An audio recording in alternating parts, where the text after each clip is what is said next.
الماء والطين وعلى آله وصحبه أجمعين. أما بعد فأعوذ بالله من الشيطان الرجيم. بسم الله الرحمن الرحيم.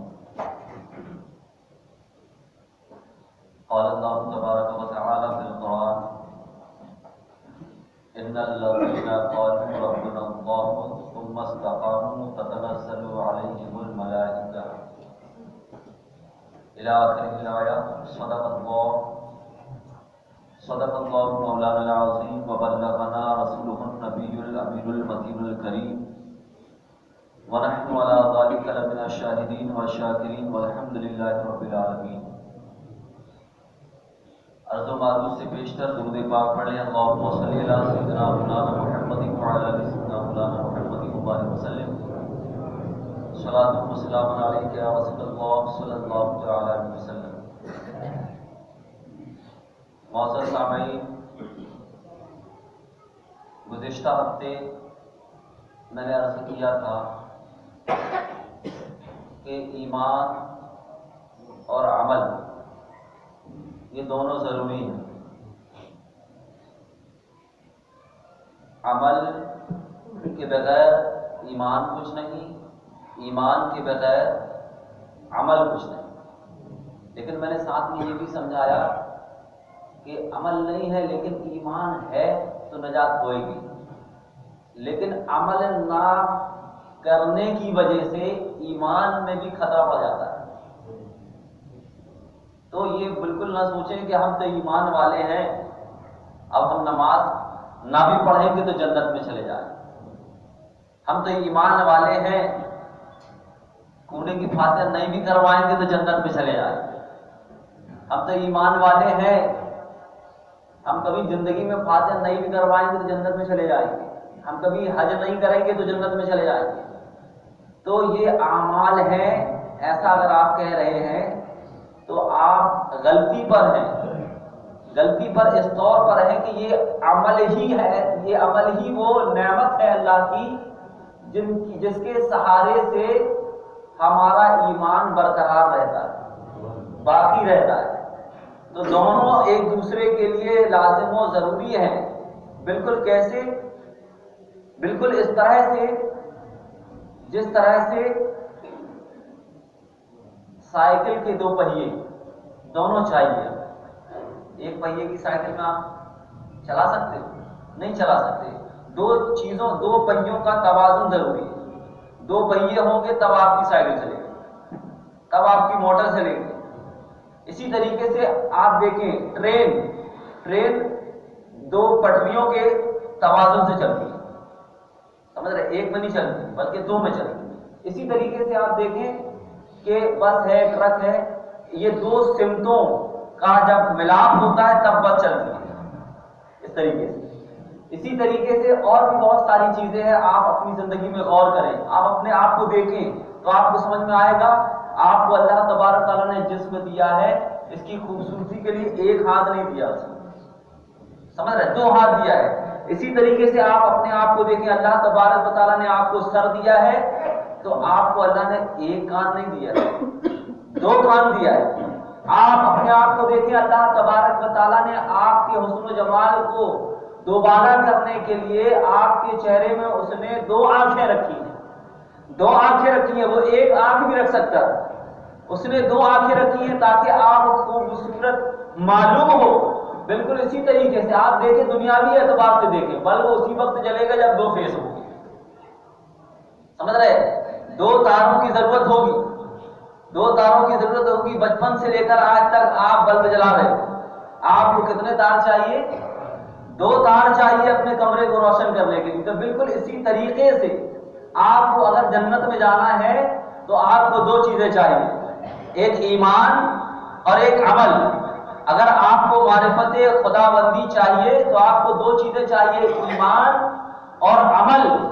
آپ کو اگر اپنی زندگی کی گاڑی کو رواں دوا کرنا ہے، آپ دیکھیں سورج کو دیکھیں، آپ سورج بھی دو ہے، سورج بھی دو جگہ سے اللہ تبارک تعالیٰ اگاتا ہے. چاہتا تو اللہ وہیں سے اگاتا اور وہیں سے ڈباتا، لیکن نہیں، ایک جگہ سے اگ رہا ہے اور دوسری جگہ ڈوب رہا ہے. ہر چیز میں اللہ تبارک و تعالیٰ نے دو سمتوں کا، دو چیزوں کا توازن رکھا ہے. تو اسی طریقے سے ایمان اور عمل بھی یہ دو چیزیں ہیں. یہ سمجھ لیجئے کہ موٹر یا ٹرک یا بس یا کسی بھی چیز کے دو حصے ہیں، گاڑی کے دو پہیے ہیں، ایک ایمان ہے اور ایک عمل ہے. دونوں ہمیں چاہیے. تو یہ کہاں ملے گا؟ کسی مجاور کے پاس ملے گا؟ کسی چادر کو بیچنے والے کے پاس ملے گا جو چادر بیچ کے اپنا گھر چلا رہا ہے؟ عزیزان ملت اسلامیہ، یہ ملے گا قرآن میں، حدیث میں، اجماع صحابہ میں، یہ صحابہ کی قول و کردار میں ملے گا. اور یہ باتیں کہاں سے ملیں گی؟ آپ دارالعلوم سے ملیں گی، علماء سلف و خلف سے ملیں گی، عالم دین سے ملیں گی. یہ باتیں صرف اور صرف وہی بتا سکتے ہیں کہ ایمان ایکچول میں کیا ہے، عمل اصل میں کیا ہے. ہم ایک طرف سے تو بالکل لگے ہوئے ہیں، ناک بھی لگا رہے ہیں، آنکھ بھی لگا رہے ہیں، ہونٹ بھی لگا رہے ہیں، متھا بھی لگا رہے ہیں، اور دوسری طرف سے سب سپاچٹ. کوئی مجاور آپ سے کہتا ہے، آپ اس کے یہاں جاتے ہیں، بھائی نماز پڑھتے ہو؟ لیکن آپ کو عالم صاحب کہتے ہیں کہ نہیں کہ نماز پڑھو؟ بتائیے کہتے ہیں کہ نہیں کہتے؟ لیکن اب اسی سے سمجھ میں آ گیا کہ عالم دین ہمارے ایمان کے لیے بھی فکر کرتے ہیں اور ہمارے عمل کے لیے بھی کوشاں ہیں. دونوں چیزیں چاہیے. کیوں بتا رہے ہیں وہ؟ کیونکہ یہی حقیقت ہے، یہی سچائی ہے. حضور غوث پاک رضی اللہ تعالیٰ عنہ فرماتے ہیں، وہ آپ کو بتائیں گے، ایک ہی پہلو بتائیں گے، بس جو کچھ لینا ہے آؤ دروازے خواجہ میں آ جاؤ، یہیں سے سب کچھ ملے گا. عزیزان ملت اسلامیہ، اور دوسری جو صفت ہے اللہ تبارک و تعالیٰ کی جو ذات ہے وہ کچھ کرنے والی نہیں ہے. لیکن آپ کو علماء دین کیا بتائیں گے؟ اللہ تبارک و تعالیٰ حقیقی عطا کرنے والا ہے، حقیقت میں دینے والا ہے، اور بزرگان دین اللہ کی عطا سے دینے والے. یہ فرق بتانے والا اور تمہارے ایمان کو بچانے والا کون ہے؟ یہ ذات علماء اہل سنت کی ہے، یہ ذات صوفیہ کی ہے، یہ ذات سلف و خلف کی ہے، کہ جنہوں نے اس طریقے سے ہم کو سمجھایا، فرق کیا، خط امتیاز کھینچا، جس سے آج ہم اور آپ صحیح معنوں میں جتنا صحیح ہے اتنا مان رہے ہیں، جہاں سے غلط ہے وہاں رک جا رہے ہیں. آپ دیکھیں، ایمان اصل ہے، عمل اس کی فرع ہے. ایمان جسم ہے، اس ایمان روح ہے، عمل اس کا جسم ہے. ایمان سونا ہے، عمل اس کی قیمت ہے. ایمان ہیرا ہے تو عمل اس کی چمک ہے، اس کی لائٹ ہے، اس کا نور ہے. ایمان اگر دارالعلوم ہے تو عمل اس کی تعلیم ہے.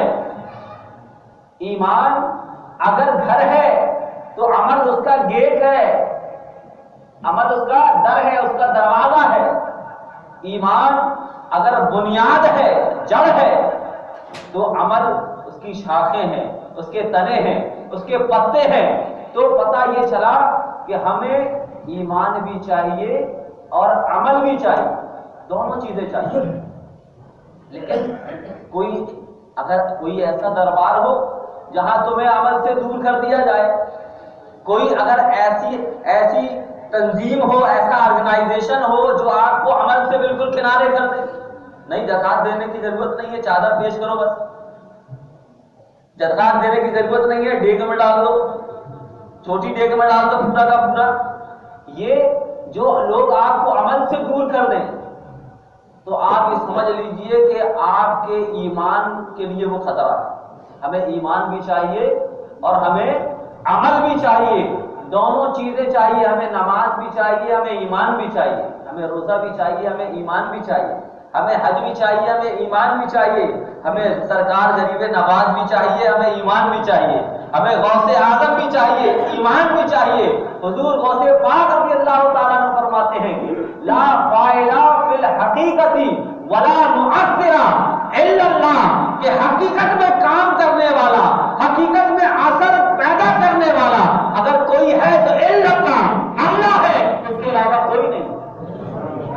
پاک فرما رہا ہے، غوث پاک فرما رہا ہے لا فاعل فی الحقیقت ولا مؤثر الا اللہ، کہ فاعل حقیقی مؤثر حقیقی اللہ تعالی ہے اور کوئی نہیں۔ غوث پاک فرما رہا ہے حقیقت میں آج ہم پانی پیتے ہیں، پانی پیا ہم نے، پیاس مل گئی، ہم نے کھانا کھایا، بھوک مر گئی، بھوک ختم ہو گئی۔ عزیزان ملت اسلامیہ، بظاہر یہ سمجھ میں آتا ہے پانی نے پیاس کو بجھا دیا، کھانے نے بھوک کو مٹا دیا، لیکن عزیزان ملت اسلامیہ ہمارا ایمان کیا کہتا ہے، قرآن کیا کہتا ہے؟ نہ پانی کی بساط ہے کہ وہ پیاس کو بجھا سکے، نہ کھانے کی اوقات ہے کہ وہ بھوک کو مٹا سکے۔ پانی پینے کے بعد اذن تدابتی ہوتا ہے تب پیاس بجھتی ہے، کھانا کھانے کے بعد حکم رب ہوتا ہے تب بھوک مٹتی ہے۔ سمجھ رہے؟ یہ ہے ایمان، اس کو ایمان کہا جاتا ہے۔ اسی کو حضور غوث پاک فرماتے ہیں لا فاعل فی الحقیقت ولا مؤثر الا اللہ، کہ حقیقی کرنے والا، حقیقت میں پیدا کرنے والا، حقیقت میں دینے والا، حقیقت میں اثر ہمارے اندر مرتب کرنے والا الا اللہ، اللہ ہے، اللہ ہے۔ کسی نے آپ کو بھوک ڈالی، آپ صحیح ہو گئے، تو بھوک ڈالنے سے آپ صحیح نہیں ہوئے، بھوک ذریعہ ہے، اللہ نے اذن دیا ہے، اللہ نے پرمیشن دی ہے، پھر صحیح ہوئے۔ اللہ اگر نہ چاہے تو پانی آپ کو ڈبو نہیں سکتا، اللہ نہ چاہے تو آگ جلا نہیں سکتی، اللہ نہ چاہے تو زہر آپ کو برباد اور ہلاک نہیں کر سکتا، موت نہیں دے سکتا، یہ اللہ ہے۔ ایمان بھی ہمیں چاہیے، پھر اس کے بعد ہم کو عمل بھی چاہیے، دونوں چیزوں کی ضرورت ہے۔ تو ایمان کیسا ہونا چاہیے؟ ایمان ایسا ہونا چاہیے جیسا سرکار غریب نواز کا ایمان تھا، جیسا سرکار نظام الدین اولیاء کا ایمان تھا، جیسا قطب الدین بختیار کاکی کا ایمان تھا، جیسا غوث پاک کا ایمان تھا، جیسا حضرت ابوبکر صدیق کا ایمان تھا، جیسا حضرت موسیٰ علیہ نبینا علیہ السلام کا ایمان تھا، جیسا ہمارے آقا نبی کریم جناب محمد رسول اللہ صلی اللہ علیہ وسلم کا ایمان تھا۔ ایمان بھی ویسا ہونا چاہیے۔ جب ایمان ویسا ہوگا تو اللہ تبارک و تعالیٰ کی طرف سے فتح و نصرت بھی آئے، اللہ تبارک و تعالیٰ کی طرف سے مدد بھی آئے۔ ہم کیا کرتے ہیں؟ ہمارا انداز یہ ہوتا ہے کہ ہم اللہ پر ایمان نہیں رکھتے۔ بھلا معاملہ ہے، جیب میں پیسہ ہے کہ نہیں؟ اگر ہے ہم مطمئن ہو جاتے ہیں۔ اللہ پہ ہمیں بھروسہ نہیں ہے، اللہ پر ہمارا ایمان نہیں ہے۔ بھلا کام ہے ہمارے جیب، بھلا کام ہے، اس کے لیے اسباب اور اس کے لیے ذریعے ہے کہ نہیں ہمارے پاس؟ اگر ہیں تو ٹھیک ہے، باقی اللہ سے کوئی لینا دینا نہیں۔ تو ضروری کیا ہے؟ ہمارے پاس پیسے بظاہر ہیں یا نہیں ہے، اس سے کوئی لینا دینا نہیں ہے، کام پورا اللہ کرتا ہے۔ ہمارے پاس اسباب اور ذرائع ہے یا نہیں، اس سے کوئی لینا دینا نہیں ہے، اصل ذریعہ بنانے والا اللہ ہے۔ آج اگر سبب نہیں ہے، ذریعہ نہیں ہے، وسیلہ نہیں ہے، تو وہ بنا دے گا، وہ بنا دے گا۔ اس کو ایمان کہتے ہیں۔ یہ ایمان کی تفصیل بتا رہا ہوں میں، ایمان کو اور کھول رہا ہوں۔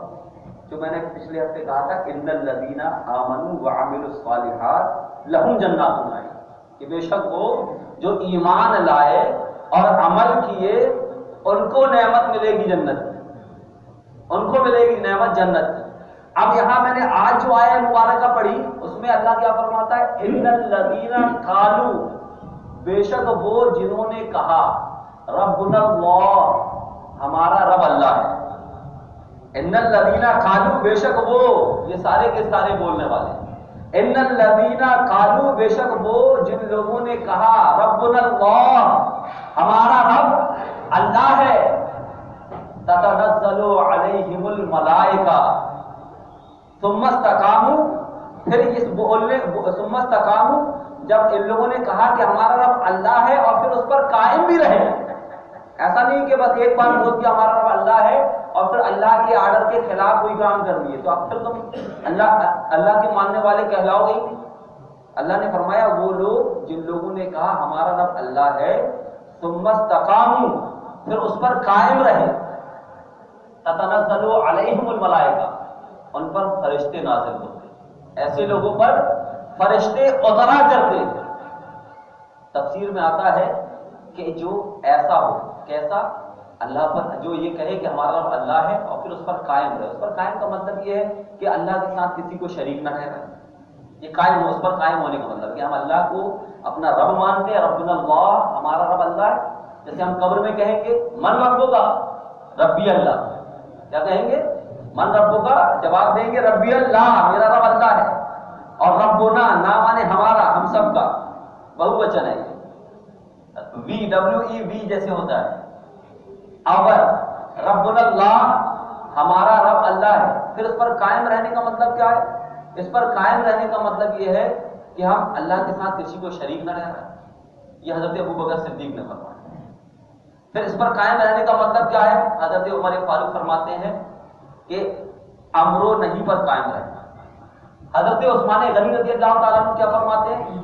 اوامر کو بجا لانا، گناہوں سے بچانا۔ حضرت علی رضی اللہ تعالیٰ عنہ کیا کہتے ہیں؟ اس پر قائم رہنے کا مطلب کیا ہے؟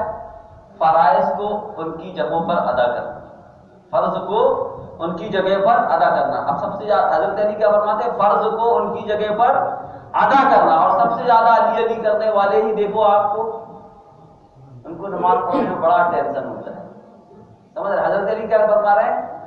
ہمارا رب اللہ ہے، ثم استقاموا، پھر اس پر قائم رہو، اس پر، اس بات پر قائم رہو کا مطلب کیا ہے؟ حضرت علی فرماتے ہیں اس کا مطلب یہ ہے کہ فرضوں کو ادا کرو، روزے کو رکھو، روزے کو رکھو، رمضان شریف ہے، چرس مت پیو، روزہ رکھو، سمجھ رہے؟ رمضان شریف ہے، بھانگ مت پیو، تاڑی مت پیو، سمجھ رہے؟ شربت سمجھ کر تاڑی بھی اگر پی رہے ہو تو وہ شربت نہیں ہے، دھوپ جیسے ہی لگ گئی تاڑی میں تو تاڑی بھی حرام۔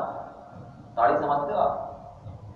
تاڑ کا پیڑ بڑا ہوا تو کیا ہوا؟ جیسے تاڑ کھجور، آپ نے سنا ہوگا، تاڑ ایک پیڑ ہوتا ہے لمبا سا کھجور کی طرح، اس میں کھجور نہیں ہوتا ہے، ایک الگ قسم کا پھل ہوتا ہے، اس میں سے ایک رس نکلتا ہے دودھ کی طرح، اس کو کہتے ہیں تاڑی۔ تاڑی پینا جائز بھی ہے اور تاڑی پینا حرام بھی ہے۔ اگر اس میں دھوپ نہیں لگی ہے، رات کا پورا ارق ہے تو اس کو پی سکتے ہیں، لیکن اس میں رس آ گیا اور سورج نکل گیا اور سورج کی شعاعیں اس میں پڑ گئیں تو اب وہ حرام ہو جاتا، سمجھ رہے آپ؟ تو تاڑی بھی آپ نہیں پی سکتے۔ اور پھر رمضان میں تو آپ، حضرت علی رضی اللہ تعالیٰ عنہ کیا فرماتے ہیں کہ یہ وہ لوگ جنہوں نے کہا ہمارا رب اللہ ہے، ثم استقاموا، پھر اس پر قائم رہے، تو ان پر اللہ کی رحمتیں اترتی ہیں، تتنزل علیہم الملائکہ، ان پر فرشتے اترتے ہیں۔ کب کب اترتے ہیں؟ تفسیر میں آتا ہے کہ جب اس کی روح نکلتی ہے تو فرشتے اس کے پاس آ جاتے ہیں، پریشان نہیں ہونا، سبحان اللہ بولیے بھائی، فرشتے آ جاتے ہیں، روح نکلتی ہے۔ کتنا کام کیا آپ نے؟ ہمارا رب اللہ ہے اور اس پر قائم رہے، دو کام۔ قائم ہونے کا مطلب بتا دیا میں نے، اللہ کے ساتھ کسی کو شریک نہیں کرنا، اللہ کے امر کو بجا لانا، اللہ کی جن جن باتوں سے اللہ نے منع کیا ان سے رک جانا، اور فرائض کو ادا کرنا، فرائض کو ادا کرنا، بس اتنا کام ہے۔ اتنا کام کرنے کے بعد اب کیا ہو رہا ہے؟ تتنزل علیہم الملائکہ، تمہارے پاس فرشتے آئیں گے، کب؟ جب روح نکلے گی، کہیں گے پریشان مت ہونا، ملک الموت آنے والے ہیں، روح نکالیں گے لیکن تمہیں کوئی دقت نہیں ہوگی۔ یہ ہو گئے تتنزل علیہم الملائکہ۔ پھر اس کے بعد کیا ہوگا؟ پھر جب قبر میں جائیں گے تو قبر میں پھر تاریکی ہے، پھر اندھیری ہے، پھر وہاں پر بھی آئیں گے فرشتے اور کہیں گے تمہیں پتا ہے کہ یہاں اندھیرا رہتا ہے لیکن تم پریشان نہیں ہونا، تمہارے لیے اجالا کر دیا جائے گا۔ پھر اس کے بعد فرشتے میدان حشر برپا ہوگا، قیامت آئے گی، سب ایک اپنی اپنی قبروں سے جب نکلنے والے ہوں گے پھر فرشتے پہنچ جائیں گے، پھر فرشتے پہنچ جائیں گے اور جانے کے بعد کہیں گے کہ اب تم کو یہاں سے اٹھایا جائے گا اور حساب و کتاب ہوگا، تم پریشان نہیں ہونا، تم تو پہلے ہی سے کامیاب ہو، تمہیں جنت میں ڈال دیا جائے گا۔ تو یہ تین جگہ ہے جہاں روایتوں میں آتا ہے کہ روح نکلنے کے پہلے فرشتے آئیں گے، روح قبر میں داخل ہونے کے وقت فرشتے آئیں گے، اور پھر اس کے بعد جب حشر ہوگا، جب سب قبروں سے نکلیں گے، اس وقت فرشتے آئیں گے۔ اب اس کے بعد یہ ہے کہ فرشتے اس شخص کے ساتھ کبھی الگ نہیں ہوں گے جب تک کہ وہ جنت میں نہ چلا جائے، ایسی بھی روایت۔ تو یہ کس کے لیے ہے؟ جو کہے ربنا اللہ، ہمارا رب اللہ ہے۔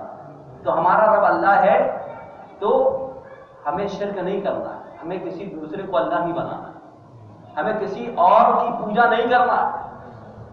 اگر کئی لوگوں کو میں نے دیکھا جنات لگ جاتے ہیں تو وہ پنڈتوں کے پاس بھی چلے جاتے ہیں، پنڈتوں کے پاس بھی چلے جاتے ہیں، گاؤں کے آدی واسیوں کے پاس چلے جاتے ہیں، بھیا ہمیں اس پریشانی سے نکالو یار، تمہیں جو کرنا ہو، پوجا کروانا ہو کروا لو، پاٹ کروانا ہو کروا لو، مگر ہمیں ہماری لڑکی کو نجات دلاؤ یہ جن سے۔ سہ بلا آصف ہوتی ہے نا، یہ حق ہے۔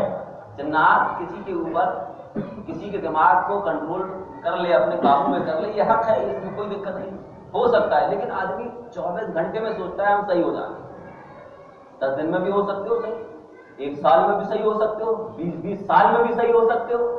لیکن ایمان کیا ہے؟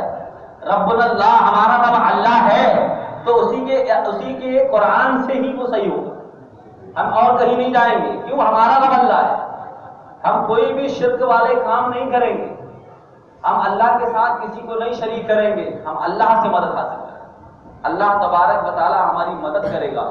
عزیزان ملت اسلامیہ، تو ایمان ایسا ہونا چاہیے کہ ہر حال میں ہماری مدد کرنے والا اللہ ہے۔ آپ دیکھیں حضرت موسیٰ علیہ السلام اپنی قوم کو لے کے دوڑ رہے ہیں، موسیٰ علیہ السلام قوم کو لے کے چلے جا رہے ہیں، پیچھے فرعون ہے، فرعون کا لشکر جرار ہے، گرد و غبار اڑ رہی ہے۔ دور سے موسیٰ علیہ السلام کی قوم دیکھتی ہے کہ وہ دیکھو فرعون آ گیا ہے، ہمارے پیچھے فرعون ہے، ہمارے بالکل پیچھے فرعون ہے، اب نہ تک وہ ہم تک پہنچ جائے گا، اب ہم کہاں بھاگیں، سامنے دریا ہے، سامنے دریا ہے۔ قرآن کہتا ہے کہ وہ سب کے سب کیا کہتے ہیں کہ اب تو ہم پکڑے گئے۔ قرآن میں اس موسیٰ علیہ السلام کی قوم کا یہ الفاظ، اب تو ہم پکڑے گئے، اب تو وہ ہم کو کاٹیں گے، اب تو ہم کو وہ ماریں گے۔ اس طریقے سے حضرت موسیٰ علیہ السلام سے وہ کہہ رہے ہیں، وہ قوم کہہ رہی ہے، لیکن حضرت موسیٰ علیہ السلام دیکھ رہے ہیں کہ فرعون بالکل قریب ہو چکا ہے، بالکل اب دھول اور زیادہ دکھنے لگی ہے، گرد و غبار اور خاص ہو گیا ہے، سامنے کوئی راستہ نہیں ہے، سامنے بچنے کا کوئی طریقہ نظر نہیں، بظاہر نظر نہیں آ رہا ہے۔ پوری قوم کہہ رہی ہے کہ اب تو ہم کو کاٹ دیا جائے گا، انا لمدرکون، اب تو ہم پکڑے گئے، اب تو ہم مارے گئے۔ لیکن موسیٰ علیہ السلام کیا کہتے ہیں؟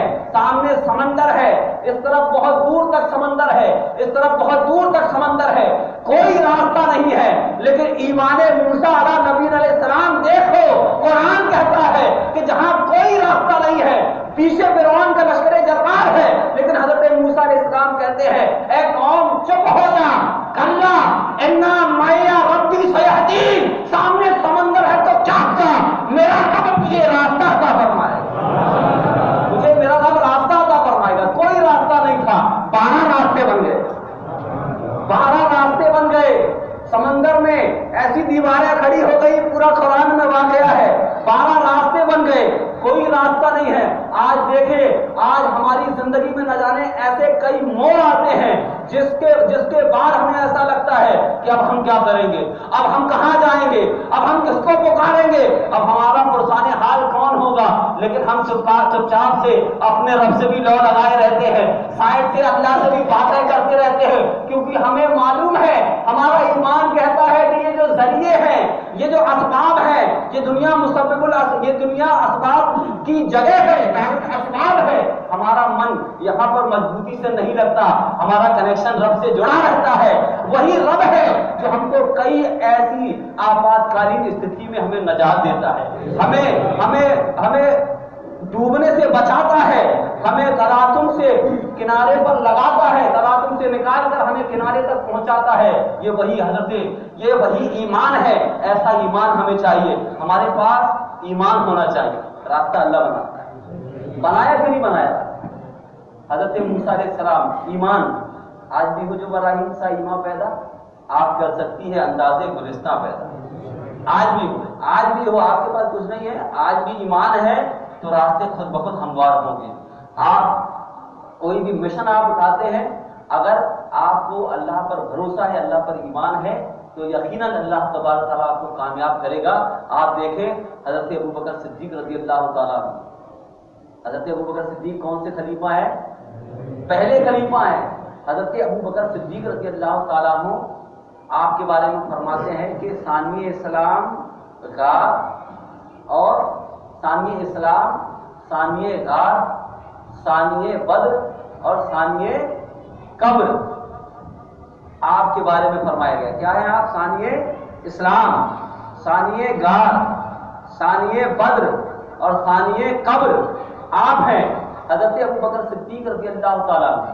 ثانی اسلام کیسے ہے؟ حضرت ابوبکر صدیق رضی اللہ تعالیٰ عنہ پہلے شخص ہیں جنہوں نے اسلام قبول کیا. رسول پاک فرماتے ہیں انا اول المسلمین, رسول پاک اپنے بارے میں فرماتے ہیں انا اول المسلمین کہ میں سب سے پہلا مسلمان ہوں. تو دوسرے مسلمان کون ہوئے؟ حضرت ابوبکر صدیق ہوئے. حضرت ابوبکر صدیق ہوئے. اب ثانی غار کیسے ہوئے کہ غار میں کتنے لوگ تھے ہجرت کی رات میں؟ 2 لوگ تھے, پہلے حضور صلی اللہ علیہ وسلم اور ثانی کون تھا؟ حضرت ابوبکر صدیق. ثانی مطلب دوسرا. ثانی بدر کیسے؟ بدر کی جنگ ہے, ٹوٹی پھوٹی جھوپڑی میں, بالکل کمزور سی جھوپڑی ہے. حضرت آقا علیہ السلام اندر جلوگر ہے, آقا علیہ السلام اندر آرام فرما ہے. اور ثانی دوسرا ہے, پورے کے پورے بدری صحابہ اپنے اپنے خیموں میں یا اپنی اپنی جگہوں میں لیٹے ہیں, آرام کر رہے ہیں, لیکن ایک شخص ایسا ہے جو اس جھوپڑی کی نگہبانی کر رہا ہے, اس کے ہاتھ میں ننگی تلوار ہے. اللہ تبارک و تعالیٰ فرماتا ہے ایک تو جھوپڑی میں ہے, ایک باہر ننگی تلوار لے کر اپنے محبوب کے لیے پہرا دے رہا ہے. یہ ثانی بدر ہوئے. اور ثانی قبر کیسے ہوئے کہ روضہ رسول گنبد خضرا میں آقا علیہ السلام پہلے گئے, پہلے جلوگر ہوئے, اور آقا علیہ السلام کے بعد ثانی قبر کون بنے؟ ثانی اس گنبد میں, اس ہرے گنبد میں کون دوسرا شخص گیا؟ وہ ذات حضرت ابوبکر صدیق رضی اللہ عنہ. یہ حضرت ابوبکر صدیق ہیں. ہجرت کی رات ہے. آپ کیا کرتے ہیں؟ سارے سوراخوں کو بند کر دیتے ہیں. آپ نے بارہا سنا, ایک سوراخ کے لیے کپڑا نہیں بچا, آپ نے ایڑی لگا دی, لیکن کوئی وہاں پر زیارت کے لیے مشتاق بیٹھا تھا, اس نے ایڑی میں مس کیا, ایڑی نہیں ہٹی. حضرت ابوبکر صدیق رضی اللہ تعالیٰ عنہ نے حضرت آقا علیہ السلام کو بلایا. آقا علیہ السلام آئے اور زانو میں سر رکھ کر آرام کرنے لگا. اس نے مس کیا, پھر ڈنک مارا سانپ نے, پھر آنکھوں سے زہر کی وجہ سے آنسو گرے. آقا علیہ السلام بیدار ہوئے. آقا علیہ السلام بیدار ہوئے, اس جگہ لعاب دہن لگایا, لعاب دہن مبارک لگایا, اثر زہر کا ختم ہو گیا, آرام مل گیا. اب دیکھیں حضرت ابوبکر صدیق جب آپ کو آرام مل گیا تو آپ نے کیا دیکھا؟ حضرت ابوبکر صدیق نے کیا دیکھا کہ بالکل کفار و مشرکین غار کے بالکل کنارے کھڑے ہیں, غار کے بالکل کنارے کھڑے ہیں. حضرت ابوبکر صدیق کو آقا علیہ السلام کی جان کا ڈر لگتا ہے, وہ گھبرا جاتے ہیں کہیں میرے محبوب کو کوئی تکلیف نہ ہو, کوئی گزند نہ پہنچا دے, کوئی ان کو پکڑ نہ لے, کوئی ان پر حملہ نہ کر لے, بے چین ہو جاتے ہیں. تو آقا علیہ السلام کی بارگاہ میں حضرت ابوبکر صدیق رضی اللہ تعالیٰ عنہ عرض کرتے ہیں یا رسول اللہ, کفار غار کے بہانے کے اتنے قریب ہیں کہ اگر وہ اپنا پیر دیکھیں گے یا رسول اللہ تو ہم دونوں ان کو نظر آ جائیں گے, ہم دونوں پکڑے جائیں گے. تو حضرت ابوبکر صدیق غمگین ہو جاتے ہیں, پریشان ہو جاتے ہیں. تو آقا علیہ السلام اس وقت کیا کہتے ہیں؟ آقا علیہ السلام فرماتے ہیں, قرآن میں وہ لفظ وہ الفاظ آج بھی موجود ہے. آقا علیہ السلام فرماتے ہیں لا تحزن ان اللہ معنا. تو اتنے قریب پہنچ گئے تو کیا ہوا؟ ہمارے ساتھ اللہ ہے, تم غم نہ کر. ہمارے ساتھ اللہ ہے, تو غم نہ کر. اس کو کہتے ہیں ایمان, اس کو کہتے ہیں ایمان کہ ہمارے ساتھ اللہ ہے. ہمارے پاس بظاہر اسباب نہیں ہے, بظاہر ذریعے نہیں ہیں, وسیلے نہیں ہیں, اسلحے نہیں ہیں, طاقت نہیں ہے, پاور نہیں ہے. تو ہمارے پاس ایک ایسی طاقت ہے جو ہر طاقت سے برتر و بالا ہے, جو ہر طاقت سے افضل و اعلیٰ ہے. ہمارے پاس وہ رب ہے جس کے آگے کوئی نہیں آ سکتا, جس کی مشیت کے خلاف کوئی کچھ نہیں کر سکتا, جس کے حکم کے بغیر پتہ ہل نہیں سکتا. ہمارے پاس وہ اللہ ہے, اور ایمان سچا اسے کہتے ہیں کہ ہم یہ مانیں کہ ہاں اللہ ہمارے ساتھ ہے. اور جب تک ایسا ایمان نہیں آتا کوئی غریب نواز نہیں بن سکتا، جب تک ایسا ایمان دلوں میں نہیں آتا کوئی غوث اعظم نہیں بنتا، کوئی نظام الدین نہیں بنتا، کوئی وارث پاک نہیں بنتا۔ اللہ تبارک و تعالیٰ پہلے ایسا ایمان دیتا ہے، اچھے اعمال دیتا ہے، جب وہ اس میں کھڑا اترتا ہے تب وہ اسے اپنا ساتھ عطا کرتا ہے، تب وہ اسے اپنا ساتھ عطا کرتا ہے۔ جب تک کہ کسی کے دل میں ایمان راسخ نہ ہو جائے، بالکل گھس نہ جائے، وہ ولی نہیں بن سکتا۔ جب تک کہ اللہ پر اس کا یقین بالکل مضبوط نہ ہو جائے وہ ولی نہیں بن سکتا۔ جب تک کہ یہ آدمی نہ سمجھ لے کہ اللہ ہے، اللہ ہمارے ساتھ ہے، اللہ ہمارا حامی ہے، اللہ ہمارا ناصر ہے، اللہ ہمارا دوست ہے، اللہ ہمارا پشت پناہی کرنے والا ہے، اللہ ہمارا مددگار ہے، اللہ ہمارا حفاظت نگہبان ہے، اللہ ہمارا محافظ ہے، اللہ ہی ہے جو ہماری حفاظت کرنے والا ہے۔ اگر ایسا ایمان آپ کا ہو گیا تو اسی ایمان کا مطالبہ قرآن کرتا ہے، اسی کو کامل ایمان کہا جاتا ہے۔ جب ایمان کے اس درجے پر کوئی فائز ہوتا ہے تب اسے ولایت عطا ہوتی ہے، تب وہ ولی بنتا ہے۔ ایسے ہی ولیوں کے در پر ہم سب جاتے ہیں کہ نہیں؟ لیکن اب صرف وہاں چلے جائیں اور نماز کو جو ہے بالکل بائیکاٹ کر دیں تو پھر وہابی بڑھیں گے کہ نہیں بڑھیں گے؟ تو وہابی بڑھانے والا کون؟ وہابی ہوئے کہ ہم خود ہوئے؟ عزیزان ملت اسلامیہ، تو ہمیں اور آپ کو چاہیے کہ ہم سب ایمان بھی حاصل کریں، ایمان کو بھی پختہ اور مضبوط بنائیں، اور عمل کے دامن کو بھی مضبوطی سے تھامے رہیں۔ اللہ تبارک تعالیٰ ہم سبوں کو کہنے سننے سے زیادہ عمل کرنے کی توفیق عطا فرمائے، سنتیں ادا کر لیں۔ السلام علیکم۔